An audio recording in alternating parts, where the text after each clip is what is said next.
নির্ধারিত সময়ে এজিএম না করায় আদালতের অনুমতির অপেক্ষায় মোহামেডান স্পোর্টিং ক্লাব। ক্লাবের সব কার্যক্রম চলছে মেয়াদ উত্তীর্ণ কমিটি দিয়ে। বিদেশি ফুটবলারদের বেতন দিলেও 4 মাস ধরে টাকা পাচ্ছে না স্থানীয়রা।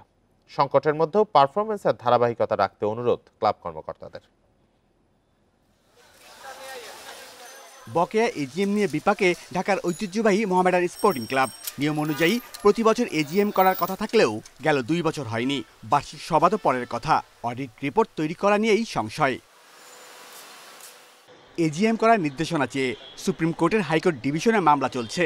কবে মিলবে আদালতের নির্দেশনা সেটাও অনিশ্চিত। Mohammedan can't go like this.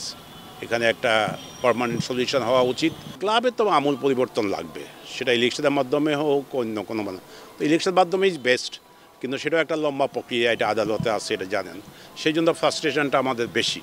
মেয়াদ উত্তীর্ণ কমিটি দিয়ে চলছে মোহামেডানের কার্যক্রম। ক্লাবে আসেন না কমিটির বেশিরভাগ সদস্য, যে কারণে তৈরি হয়েছে অর্থ সংকট।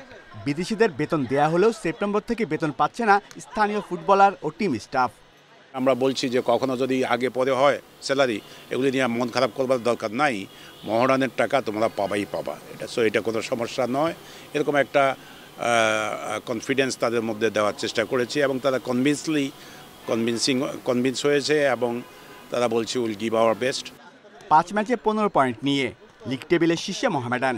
শিরোপা জিতে দীর্ঘ 18 বছরের আক্ষেপ ঘোচানোর প্রত্যাশা সমর্থকদের। কিন্তু এভাবে কতদিন বেতন ছাড়া খেলবেন ফুটবলাররা? মাঠের পারফরমেন্সে প্রভাব পড়ার শঙ্কা।